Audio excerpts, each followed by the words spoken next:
David Pakman Show at davidpakman.com.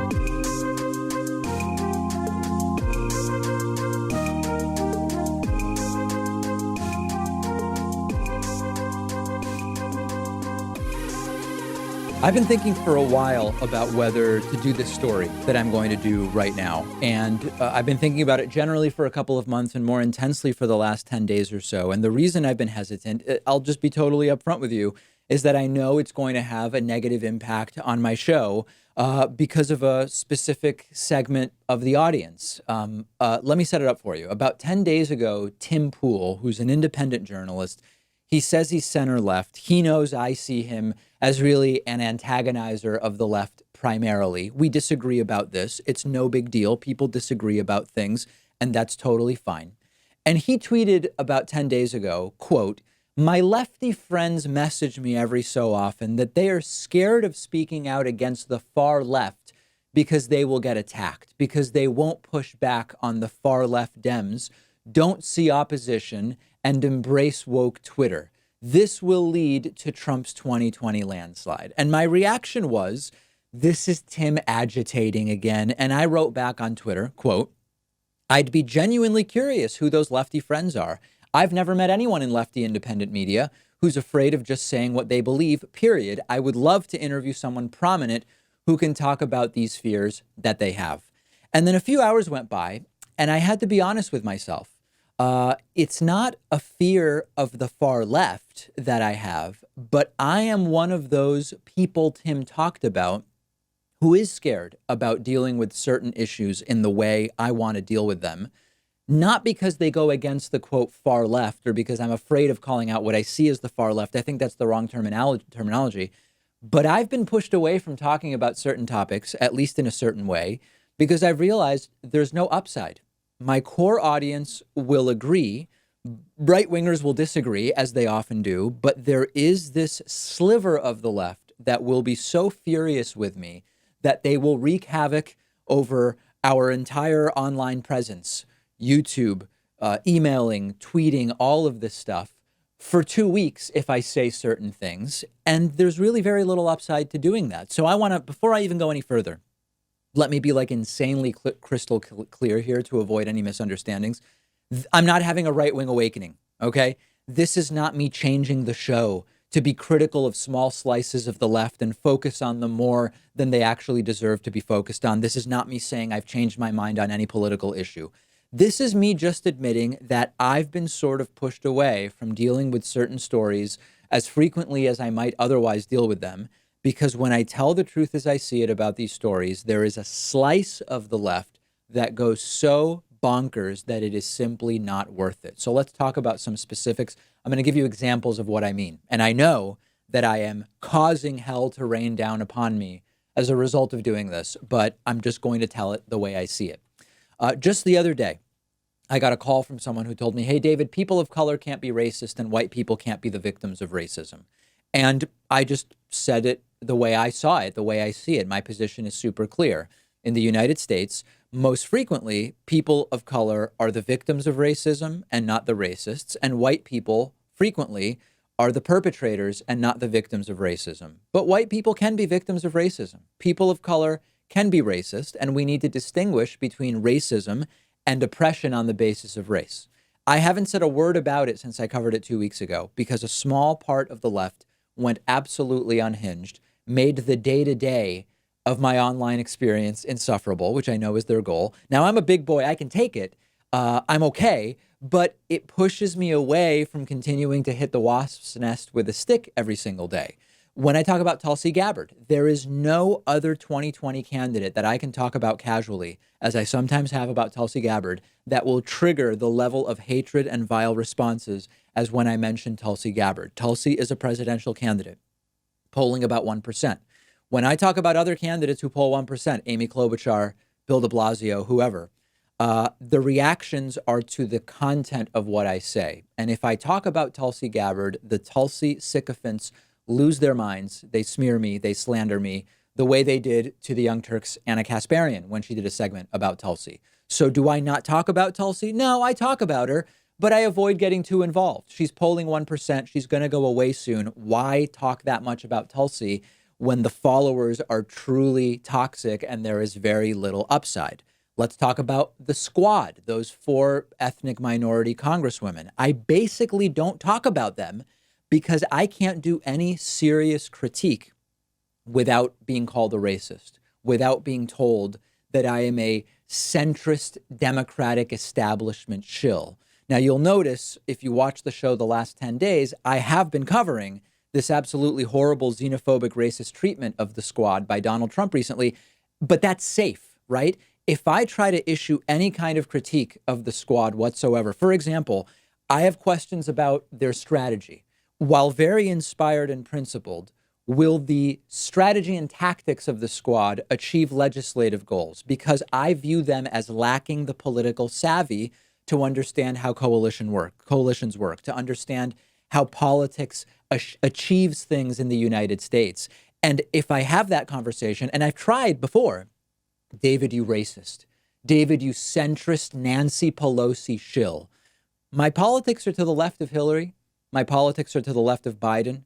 My politics are to the left of Pelosi. But I am very skittish about doing any kind of critique of the squad because there's a sliver of the left that will punish me every time. And I wonder, is it even really worth it? I have other things to talk about.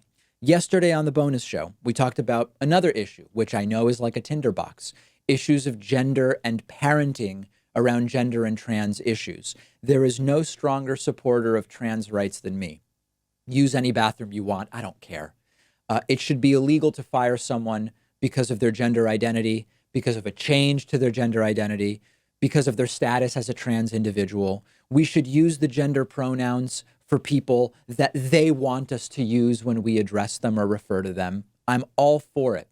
But I worry about pushing gender neutrality on kids to a degree that doesn't make sense empirically. The truth is, and I said this yesterday on the bonus show, I know I'm opening up Pandora's box. The truth is, statistically, very few kids experience gender-related issues in the sense of being born with male genitalia and feeling as though they're female or vice versa, or being non-binary, etc.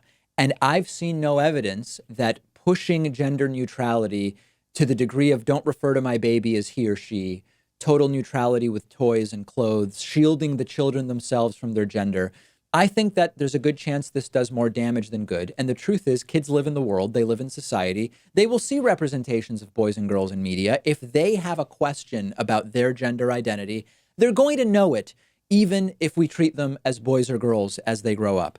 I will be called transphobic for this statement. And it's why I stay away from the topic altogether. I dealt with it on the bonus show yesterday. Some people emailed me and said, David, you really should just say what you think on your regular public broadcast show. Another issue, Israel and Palestine. I believe that I am in agreement with the bulk of leftists on 95% of the Israeli-Palestinian conflict. I am completely against the administration of Benjamin Netanyahu because I'm on the left and he's on the right. I'm against illegal settlements in the Palestinian territories. I believe they must stop immediately. I want to find the most direct path possible to ending the Gaza blockade. I want to return sovereignty over the Palestinian territories, including East Jerusalem, in a solution that I want to advance as quickly as possible. But I don't believe Israel is uniquely bad as an actor. I don't believe IDF soldiers have any unique bloodlust relative to the militaries and armies of other countries. I believe that if the goal were simply, let's kill as many Palestinian civilians as possible, the death toll would be untold orders of magnitude higher. And I do believe that there is way more veiled anti-Semitism within the anti-Israeli movement than many on the left like to admit. But we basically agree on policy. And this is another topic I tend to shy away from. Given the option of talking about that or something else, I tend to shy away because laying out what I just laid out is a huge risk for me because of that slice of the left. Venezuela, as many of you know, I'm against American regime change in Venezuela. I'm against American involvement in Venezuela. I know, being from Argentina, the history of disastrous American involvement in Latin America. But I also think the Chavez and Maduro regimes have been disastrous for Venezuela and its people. And merely saying that causes a slice of the left to say that even if I say I'm against regime change, merely by criticizing Maduro, I am legitimizing regime change by the United States. and fomenting or enabling the American involvement in Venezuela. I can't win, so I shy away from it. The right obviously disagrees with me on all of these issues, so who cares, right? But if I'm totally honest with myself and with you, I do shy away from certain topics because of what I know will be a toxic reaction from a slice of the left. I will lose financial support because of this story. I mean, this is the saddest thing. Guaranteed, doing this story, that right now, these 10, 12 minutes we're going to spend talking about this, I will lose financial support, even though I've clarified that nothing has changed. I hold all of the exact positions as I always have, but merely spelling this out will lead some people to cancel their memberships, will lead some people to cancel their Patreon pledges. But I've decided to tell you that this is going on, that this self-censorship is going on. I've repeated many times, when YouTube videos get demonetized, I could say, let me pick stories that will remain monetized. I've never done that. And fortunately, we've been growing our direct financial support where it hasn't become a financial choice that I have to make. I do the stories I think are important with regard to monetization. But the truth is that the blowback that there's been from a sliver of the left, totally toxic blowback, on some stories has pushed me away from talking about certain issues as much. And it's not a good thing. And electorally, it's a concern as well, because as I've talked about, much of what Donald Trump does is designed to divide the left. And we need to resist that because we need to keep our eyes on the ball. And there's so many other reasons why that's important. A similar analysis applies here as well. We really just need to be talking about what's important to discuss. And the fact that I admit I have self-censored around some issues because of these blowback, totally toxic reaction concerns that I have, it's not good in any way, shape, or form. Now, it is possible, and this is where, I just have to understand that this is the dynamic. The reactions, the taking over of all of our social media platforms and the email writing campaigns and the tweets and everything, to some degree, it probably is designed to get me to stay away from the topics. And I feel terrible that in a sense it has worked, but I'm laying it out for you and I'm being completely transparent with you about the reality that this is something that has been going on. I want to hear from you. What's your reaction? What do you think? I will absolutely tell you what happens in the next week as a result of me coming clean about this. I'm on Twitter at dpacman. Follow me there. The show is on Twitter at David Pakman Show. I look forward to hearing from you. The David Pakman Show at davidpakman.com.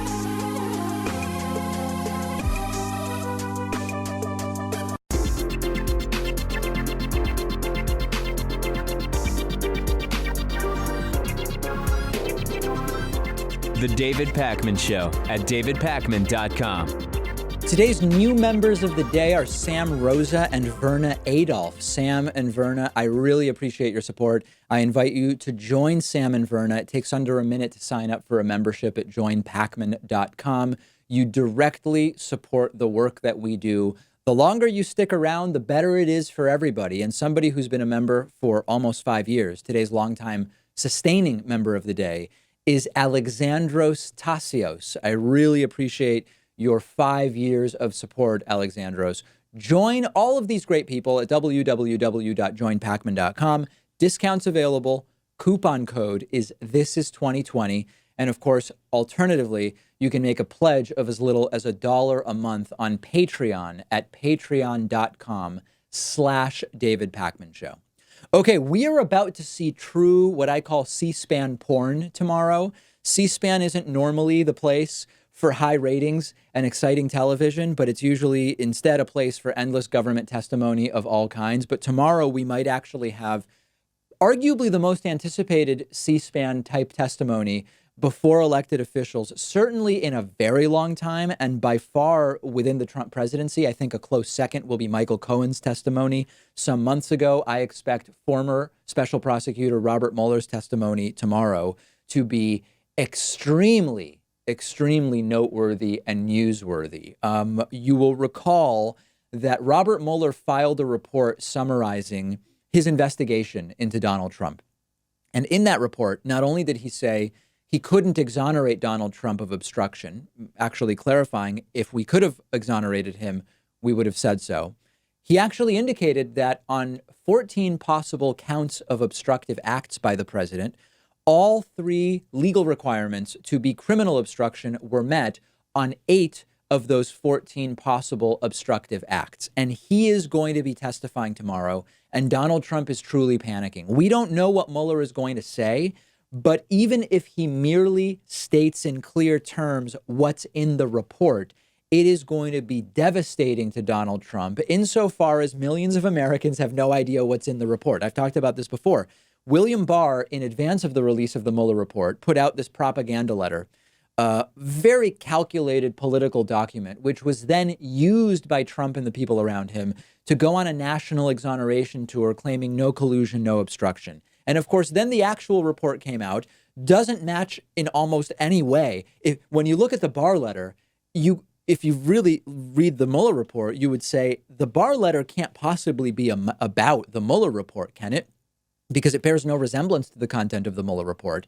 And that is why millions of Americans who are just busy living their lives, working their jobs, earning their widely stagnant wages, and bringing their kids to school, haven't read the Mueller report. And so if Mueller shows up tomorrow and is just asked about the contents of the report and explains what's in there, that alone will be devastating to Donald Trump. Never mind the fact that we might learn about so many other things that didn't make it into the report. So Trump, clearly panicking, starts tweeting yesterday that Robert Mueller simply shouldn't be allowed to testify at all, saying, quote, highly conflicted Robert Mueller should not be given another bite at the apple. In the end, it will be bad for him and the phony Democrats in Congress who have done nothing but waste time on this ridiculous witch hunt. Result of the Mueller report, no collusion, no obstruction. So there are 5 lies, at least, that I count in this short tweet by Donald Trump, which is sort of amazing, right? The economy of words with which the president can tell so many lies. He says, highly conflicted Robert Mueller. Mueller's a Republican and there's no evidence of any conflict. Number 2, that Mueller shouldn't be given another bite at the apple, implying that the testimony is a way for Mueller to get Trump indicted. That's not what the testimony is. Lie number 3, it will be bad for Mueller. Mueller's in his 70s and retired. I don't think it's going to do much for Mueller either way. Lie number 4, calling this a ridiculous witch hunt. There have been more than a dozen indictments, including top Trump staffers going to prison, plus evidence in Mueller's report of obstruction by the president of the United States on 8 counts. Doesn't sound like a witch hunt. And lie number 5, Mueller said no collusion, no obstruction. Of course, untrue. Mueller said he could not clear Trump of obstruction and found evidence of obstructive acts on 8 of the 14 possible counts. 5 lies in such a short tweet. But the most disturbing thing about this is not actually the lies. In a sense, we've kind of become numb to the lies. The most disturbing thing here is Trump suggesting that Mueller shouldn't be allowed to testify. There's no legal justification for not allowing Robert Mueller to testify. I don't believe Trump understands how guilty and insecure he looks when he does this, even though to his followers, it doesn't really matter. They fall for the fake news witch hunt talking points no matter what. But this is why it's imperative that Robert Mueller testify. This is why it's so important that the content of the Mueller report is published, so that clear-thinking people who, again, they're not avoiding the Mueller report per se. They heard about the Barr letter. They're busy working. They're busy raising kids. They're living their lives. They simply haven't read the Mueller report and don't know what's in it. He must testify so that more Americans, hopefully millions or tens of millions of Americans, are exposed to the factual, empirical content of the report. Trump's only objection to Mueller's testimony, in reality, is Mueller testifying has the potential to be really, really bad for me being Trump. That cannot be allowed to silence people. We'll be watching tomorrow for sure. I hope that there's no funny business in the very end, in the run-up to this testimony, because it's extraordinarily important, and I look forward to seeing it, and we'll be covering it on the show. I talked yesterday on the show about this concept, stochastic terrorism, okay? Stochastic terrorism, once again, is when through media messages, through mass communication methods, if someone has a large enough audience and they harp about the need to take care of someone in the public eye or the need to do something about a person or an organization, it becomes statistically more and more likely that someone in the audience will actually be inspired to go and do something in the real world as a result of those mass communication messages that they've heard. Glenn Beck famously was constantly ranting and raving about the Tides Foundation with all sorts of conspiracies. And eventually, it actually inspired someone in his audience to go and try to do something about the Tides Foundation. Hopefully, if I recall the story correctly, he was stopped by police on his way to do that thing. Now, of course, as of current law, Glenn Beck cannot be found guilty in any way for conspiring with that individual. There's no actual connection. It's through the mass messaging that stochastic terrorism is carried out. This got us into the conversation of the impact of the attacks that we've been seeing against these 4 ethnic minority congresswomen called the Squad. And what we have now seen is that the Illinois Republican County Chairmens Association shared a meme labeling them not the Squad, but the Jihad Squad. And they apparently either realized it was a terrible idea or deleted it after there was a whole bunch of blowback after posting it. And they now are claiming, oh, that was an unauthorized post to our social media accounts. It does not represent our actual views. The president of this Republican group is Mark Shaw. He said, quote, "I condemn this unauthorized posting and it has been deleted. I am sorry if anyone who saw the image was offended by the contents." So this is problematic for a variety of reasons. Number one, it again perpetuates the idea that Muslims are terrorists. And we've talked before, I have no hesitation whatsoever to point out that there are significant portions of problematic beliefs among large numbers of the world Muslim population, but perpetuating this idea that merely by being Muslim, there is some terroristic link, including by members of the American Congress. Unless you have really solid evidence of that, you shouldn't say it. It's disgusting and it's disastrous. From a logistical standpoint, Alexandria Ocasio-Cortez is not Muslim. Ayanna Pressley is not Muslim, as far as I know. So it doesn't even apply to 2 of the 4 ethnic minority congresswomen that are being referred to here. And more importantly, it furthers xenophobia. And again, when it goes back to the stochastic terrorism element, it can cause people to take real world action. These members of Congress now require beefed up security. Would any of you, if tomorrow I came to you and said, breaking news, there's been an assassination attempt against one of those 4 women, would any of you be surprised? I don't think so.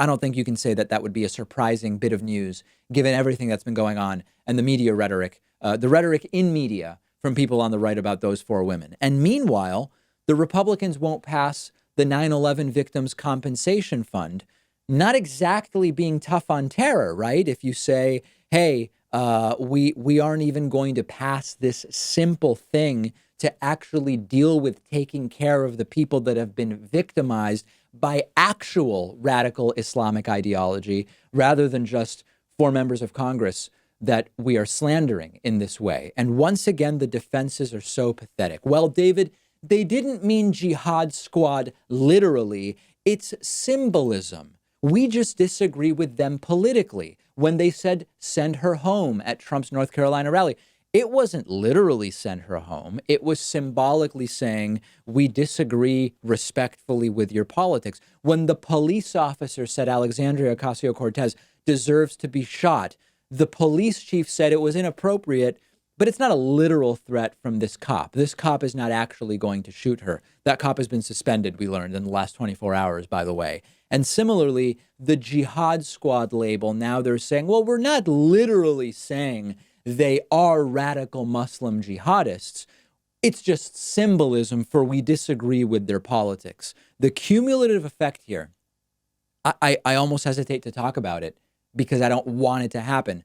The cumulative effect is that someone may well be pushed to do something in the real world. They used to pretend that the racists and the xenophobes were just a small portion. They're not even pretending anymore. It's actually campaign strategy. I've said it last week and I'll repeat it. Trump and Pence are now actually running on overtly xenophobic rhetoric, sort of guised as nationalism and even more innocuously patriotism. We can see through it. The people on the right, there's nothing for them to see through. They just like it. And this may well get Donald Trump reelected. That's the sickest part of it all. We are taking an audience poll related to this issue on the David Pakman Show Instagram page. Make sure you're following it at David Pakman Show. And while you're there, follow me at david.pakman on Instagram as well. We'll take a quick break and be back after this on a very, very busy news day. The David Pakman Show at davidpakman.com.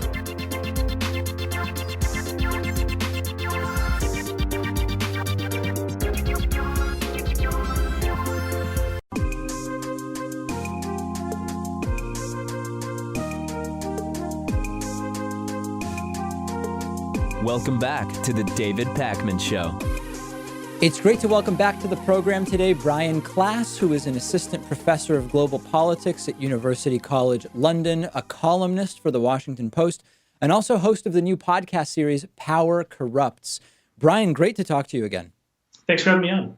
So let's talk a little bit about the Trump administration and geopolitics. If folks follow you on Twitter, they know that you have no shortage of specific and pointed critiques of how the current president has been managing a variety of different geopolitical relationships and sort of day-to-day issues. If you were to sort of zoom out a little bit, how do you sum up the Trump administration in terms of its relationship to geopolitics and other countries? That's a great question. So I think there's two main things that I would focus on. The first one is how Trump has changed our politics towards authoritarian leaders and human rights. And the second is how he's been a chaos agent with just about everything else. So to start with the first one, there has not been really many dictators or despots that Trump is not fawning over, right? The one exception to this is Nicolas Maduro in Venezuela. But other than that, Trump has cozied up to every single authoritarian leader he's encountered, right? I mean, he said that he's fallen in love with Kim Jong-un. He's praised President Xi, who's become president for life effectively in China. He's praised President Erdogan, who's dismantled democracy in Turkey. He has praised President Duterte, who's committed thousands of extrajudicial killings in the Philippines. He has no shortage of love for, El-Sisi in Egypt. You name it. There is a Trump tweet or some sort of comment praising these dictators and despots around the world. And the point that I've tried to really make, which I think is underappreciated in U.S. foreign policy circles, is that everybody outside of Egypt, the Philippines, Turkey, China, what have you, every other country in the world is paying attention to this. So when I've done research in, say, Southeast Asia or Sub-Saharan Africa, they're taking cues from what they can get away with from what the U.S. president says is acceptable and what might actually have consequences. And so my real worry is that this rise of authoritarianism that we've seen over the last 12 years, where the state of democracy has declined globally every year for 12 years, is accelerating. It's getting worse. And that we're going to live in a much more dangerous world the more authoritarian it becomes. So that's one big part of Trump's foreign policy that I object to. The second, and I'll be more concise with this, is the chaos agent aspect of this, where Trump behaves in a way where he doesn't really care about the consequences. He just does stuff and sees what sticks, right? And it has consequences that are very predictable. So with the unilateral withdrawal from the Iran agreement, for example, it is no surprise that now there is a crisis, an international crisis that's spiraling out of control around the Strait of Hormuz in Iran. It was predictable. We knew this was going to happen last year when he pulled out of the agreement. Every expert said this will have a ratcheting effect, an escalating effect. And now here it is, right? I mean, the trade war with China, extremely predictable consequences with geopolitical risk baked in them. And so whatever issue he touches, his very cursory knowledge, to put it charitably, of geopolitics and his sort of, offhanded tweets have real world consequences. The problem, I think, is that they take a while to manifest.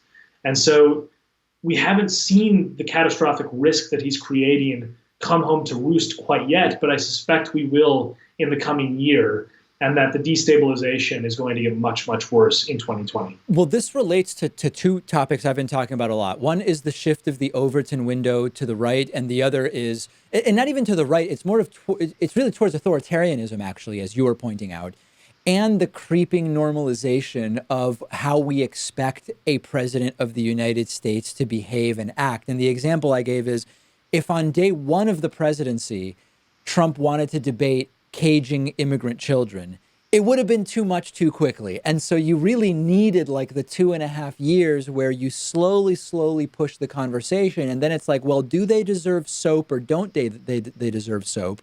And that's why I feel like, things move slowly, even in a 4-year term. The dynamics of the first half of the term and the second half of the term can be quite different. And that's the danger that I think causes a lot of people not to realize how things have shifted. Yeah, I mean, the analogy that I've used in the past is that we're in scandal overload, right? And that's actually a huge gift to opening the Overton window, because you can't really keep track of all the scandals at once. You can't keep track of all the ways he's busting norms and violating American values because they're happening so routinely. And the analogy I use is we're like a golden retriever at an exploding tennis ball factory, right? Like you catch one tennis ball in your mouth for a minute, and then another one comes along and you chase that for a minute, and then another one comes along. And in the process, you lose sight of the fact that the whole factory is exploding, right? And so I think this is exactly what's happened over the last couple of years, is the unthinkable has become routine. And that as we continue to accept new normals, dangerous normals, as routine occurrences, it gives the encouragement to Trump to simply behave that way because he gets away with it, right? And I think this is something that scares me about a second Trump term, is that it's the ultimate acceptance, right? It's the ultimate sort of endorsement that what has just happened for the previous few years is acceptable, routine, normal, and we'll let it happen again. And if that happens, if he gets another term and he gets the endorsement of the American public, even if it's a contentious election, he'll still take it as a mandate. I think the Overton window will expand much more in that second term than in the first term. And that's why I'm very, very worried about what that would look like for American democracy, foreign policy, and the way our system of government functions. So to play devil's advocate, or really what I call stupid devil's advocate, because a lot of these questions don't I think really have to be considered as seriously as maybe some would. You've talked about a lot of the ways in which other countries are receiving signals from Trump about what can they get away with. And they are sort of modifying their behavior as such. What about the argument that within the United States, there has not really been any deleterious effect along these lines as a result of Trump cozying up to these authoritarians worldwide? And maybe, in fact, it's gaining Trump, I don't know, to play like really dumb devil's advocate, some kind of newfound respect from some portions of the American electorate or something, right? Like fill it in with whatever argument you want. What about the impact within the United States? Yeah, I mean, so the thing is that when you have foreign policy change over time, in places that most Americans don't think about on a daily basis, yeah, the average person doesn't feel that effect, right? But the fact that the U.S. for a series of decades had cozied up to, for example, dictators in North Africa and the Middle East, came home to roost when the Arab Spring happened. And if people don't think that's affected them, I mean, we had an intervention in Libya, we had the destabilization of the Middle East completely, we had the refugee crisis, which has prompted a rise of far-right politics in the UK, the EU, the US. We have Brexit, partly fueled by that collapse and the refugee problem that it created. And so, all these things take time to manifest, but when the world becomes more authoritarian, it becomes more dangerous. Democracies are stable partners. They're stable allies. They're people you can work with and trade with that don't fundamentally collapse in the same way that when a dictatorship falls, it implodes in very dangerous ways that destabilize the region, all this stuff. So, to me, the aspects of endorsing authoritarianism may not be felt in, July or August 2019. It's totally possible. And that's why Trump might get away with it for quite a while longer. But the world is going to become much darker, not just for the people who are going to face much more egregious human rights violations from autocrats in power, but also from the eventual fallout when those regimes collapse, as they always do. And it might happen, as I say, in years. It might happen in even a decade. But, like Trump's modus operandi with business, where he would stiff people and stick them with the bill or, just simply not pay it, he might leave office with us to pay the bill of his authoritarian style foreign policy. And I think that is going to be something that will define American interests down the road, even if people, say, in the American heartland don't realize it right now. Well, that's exactly the next thing I wanted to talk about, which is Early on in his presidency, there were a lot of sort of slightly symbolic executive orders or executive orders directing a department to do A, B, or C, but not really being a significant change to policy. Then you started getting into some directives that did sort of connect to a policy change, but they could be pretty quickly undone. Like as soon as the next president is in who has a different idea, they can reverse some of those decisions relatively quickly. Is it the foreign policy, geopolitical stuff that is going to be of the most lasting impact and most difficult to quickly undo? And I'm talking about things like the tariff program with China with no clear off-ramp, moving the U.S. embassy in Israel to Jerusalem. Like, pick whichever ones you want, but are those the most long-term to undo areas of the presidency? Yeah, so I think yes and no. I mean, on the foreign policy aspects of this, what Trump is setting in motion is difficult to undo because long-term strategic orientation stuff, right? The trade war with China, you can't just undo that on day one. Even if you get rid of the tariffs, China is going to think about the U.S. differently. You know, U.S. trade policy will be fundamentally transformed. I think the thing that's really going to be difficult to undo for a Democratic president, say that if they win in 2020, is the credibility aspect, right? Because you have polls in places like Germany, a historic U.S. ally, where the German public now views the U.S. and Russia as equal threats, right? I mean, that's just unbelievable. And eventually that is going to shift German politics to actually make strategic changes to how they think about the United States. The same is happening here in the UK, where people are thinking less about the United States as a benevolent ally and more as something you have to hedge your bets against because they're not reliable, they can't be trusted, etc. And so I think that is going to be very, very difficult to change. But I do think the domestic stuff is going to be really difficult to reverse course on, for particularly something you talked about before, the Overton window and the decline of norms in U.S. politics. I mean, once the genie is out of the bottle and how the president behaves by bashing the press, scapegoating minorities, telling constant lies, violating ethics rules, hiring cronies and family members into higher office, how do you just go back to the old system? I mean, I think there is a series of a huge percentage of the electorate, whether it's 35 or 45% of the electorate, isn't just okay with this stuff. They cheer for it. They want it.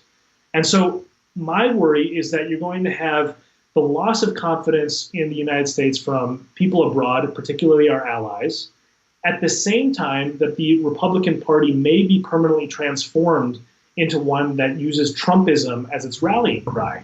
And that is a very difficult problem to undo, even if you have a well-intentioned Republican candidate in 2020 or, God help us, 2024.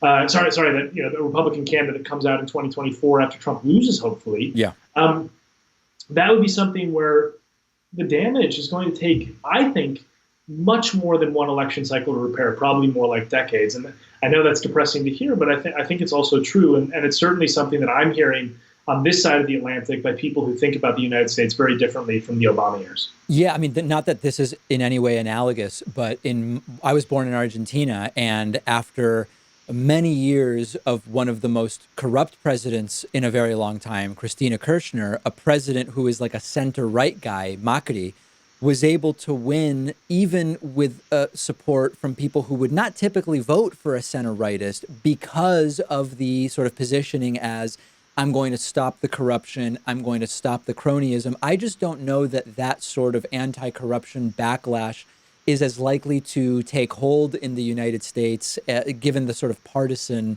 environment in which it would have to operate. Yeah, I mean, this is the real kryptonite of American democracy is hyperpolarization, because it destroys accountability. And so things that normally would command bipartisan support or would immediately be rejected by massive bipartisan majorities are now splitting along partisan lines, right? I mean, you have one of the examples of this that I thought was particularly horrifying was, it's now largely forgotten because of that scandal overload I talked about before, but Trump stood on the stage with Greg Gianforth, the Republican congressman from Montana, last year before the election, and endorsed him not in spite of the fact, but because of the fact that he violently assaulted a reporter. I mean, he was literally arrested and convicted of physical assault of a journalist. And Trump didn't just endorse him, but then playfully mocked the body slamming he did of the journalist, which broke his glasses. It was with such force. And it's like old news now. right? So the idea that that would only split along partisan lines doesn't bode well for all the other aspects of reform that happened. For example, after the Watergate scandal, there was bipartisan support for reform of government. And it actually ushered in a lot of clean government initiatives that were useful in rebuilding trust in American democracy and American government. And I'm worried that that won't happen after the Trump years, because Republicans who have drank the Kool-Aid of Trumpism are just going to say, we actually liked it. We don't think he was corrupt. We don't think that any of this behavior was unacceptable. Therefore, we're going to block any initiatives that try to make sure that it doesn't happen again. And so that's where, my pessimistic streak really kicks in, is when I think, are we really going to come to our senses? I'd like to believe that there's going to be this moment where a light bulb goes off and people say, oh no, we were blind to these abuses, but with hyperpartisanship and hyperpolarization, it may not happen. It may not, and we will certainly have a lot to contend with if that's the case. We've been speaking with Brian Klaas, who's an assistant professor of global politics at University College London. Check out the new podcast series, which he hosts, Power Corrupts. Brian, always so great to talk to you. Thanks so much for having me on. It was a pleasure. The David Pakman Show at davidpakman.com.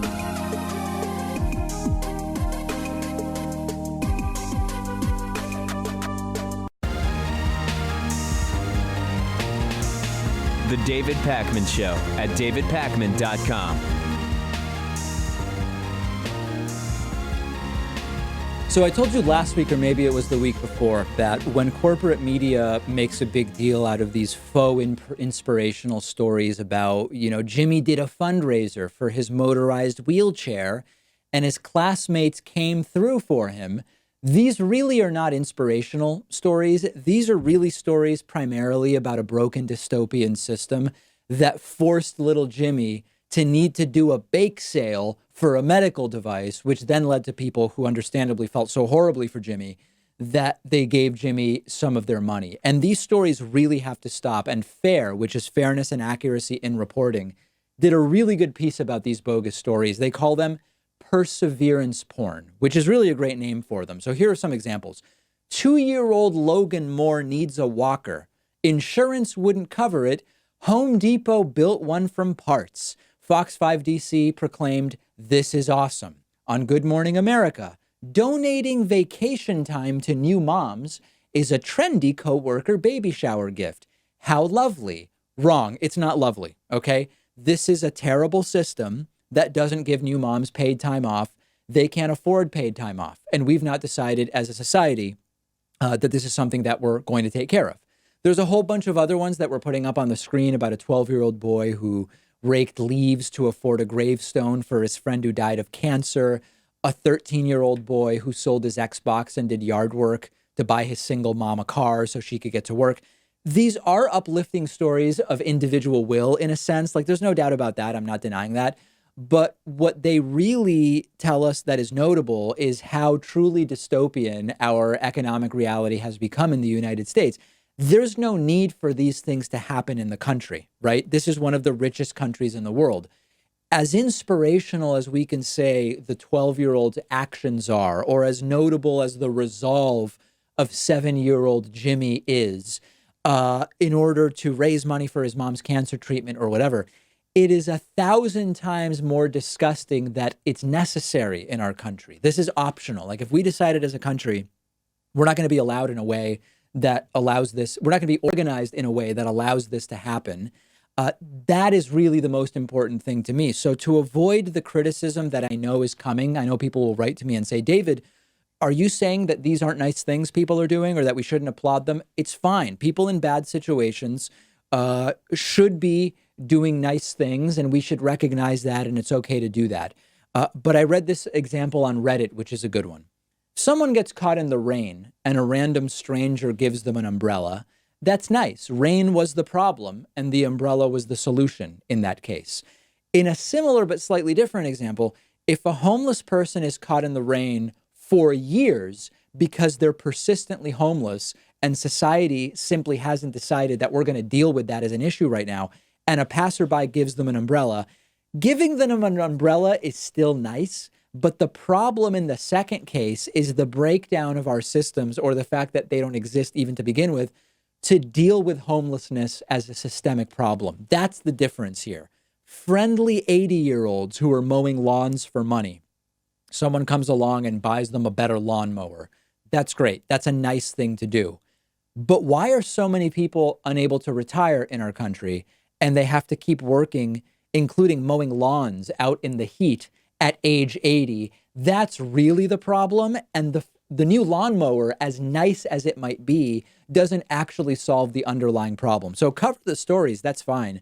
But talk about structural issues. And of course, corporate media won't. Why not? Because corporate media has not only a bias to sensationalism, but corporate media has a bias towards compartmentalized, acute stories that happen at one point in time, rather than systemic issues that grow or change and shift and are difficult to cover with a discrete beginning, middle, and end. This is why if 30 people die in a terrorist attack, that gets way more coverage than 10,000 starving African children dying. Because even if you fix 50% of the starving African children problem, there would still be 5,000 kids who died that day instead of 10,000. And the story becomes background. It doesn't have a discrete beginning, middle, and end in the way that corporate news basically requires in order to fill the format that they've decided is the one that they're going to carry out. So the faux inspirational stories are okay as long as we point out what the systemic problems are. Corporate media is not going to do that. So at least I'll do my best to do it for you. We reached 700,000 subscribers on YouTube yesterday. As many of you know, but as many of you don't know, this program is on YouTube. There's an audio podcast. We're on nearly 200 radio and television stations, syndicated. We're on a Free Speech TV, which is a satellite television channel that airs on DirecTV and on Dish Network. YouTube has been an important platform for us for many years. We now have achieved 700,000 subscribers, and this is a huge and absolutely awesome accomplishment, thanks to you. It unfortunately is happening at maybe the worst time ever, but I'll explain that in a moment. I was looking back at some really interesting numbers, and in our first month on YouTube, we had 30 subscribers, okay? After a full month on YouTube, we had 30 subscribers. I pulled some data. It took us 32 months to get to 10,000 subscribers. 32, almost 3 years to get to 10,000 subscribers. To get from 10,000 to 100,000, it took us only 30 months. To get from 100 to 200,000, it took us only 17 months. To get from 200 to 300,000, it took us 11 months. I think you see the trend. To get from 300 to 400,000 subscribers, it took us 8 months. From 400 to 500,000, it took us 10 months. Things slowed down. But then to go from 500 to 600, it took us 7 months. And we got from 600,000 to 700,000 subscribers in only 4 months.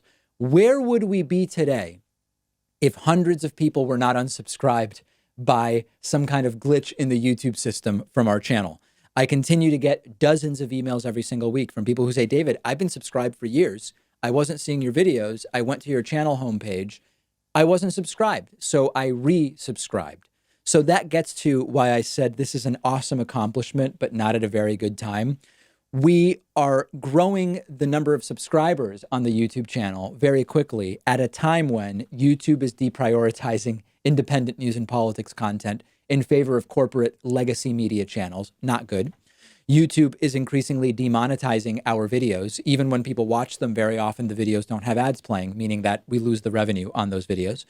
A new one that I haven't even opened the door about is that YouTube is now branding a lot of our content and other news and politics content as adult or sensitive, where you have to confirm that you actually want to see the clip, which simply reduces the number of people who watch stuff. Any barrier you put in place between a person and a piece of content, no matter how trivial it appears to be, reduces the number of people that watch it. So again, if you're not subscribed, if you are watching on YouTube right now and you scroll down and the subscribe button is enabled, press the subscribe button, okay? Support us directly if you can with 700,000 subscribers.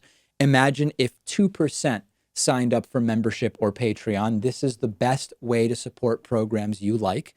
Go to www.joinpacman.com, pick up a membership, okay? If 2% of you do that, we are winning bigly. You can use the coupon code HALF19 to drop your membership cost by 50%, and or throw us $1 a month on Patreon. Go to patreon.com/David Pakman Show.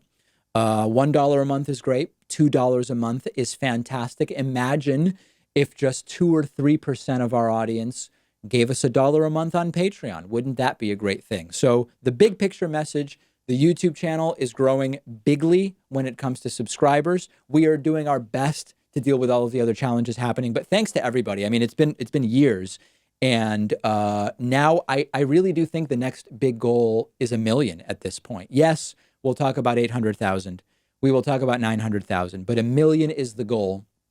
Don't know when it'll happen, but you can get us one closer by subscribing on YouTube. It costs nothing. Click that subscribe button.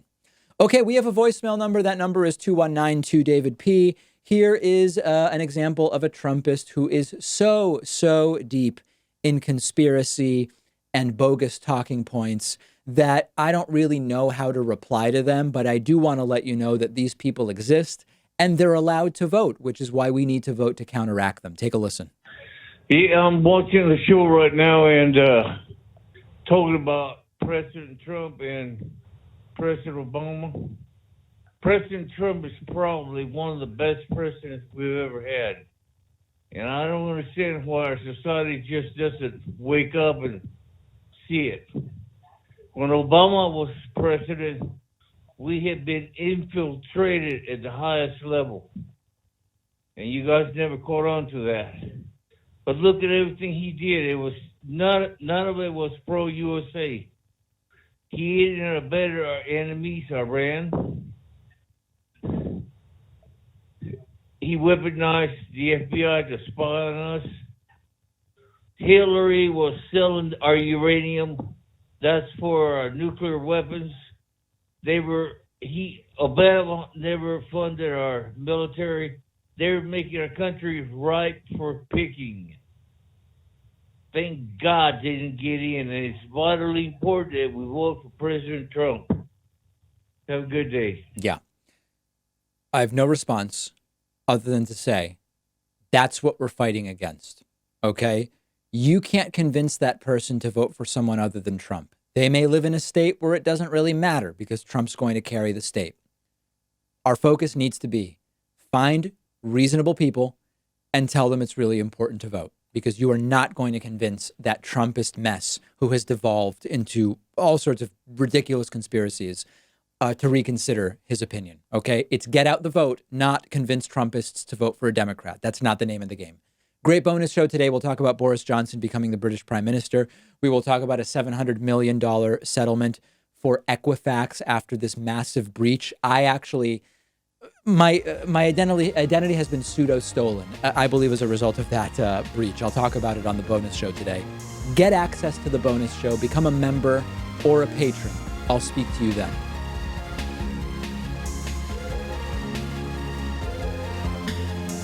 The David Pakman Show at davidpakman.com.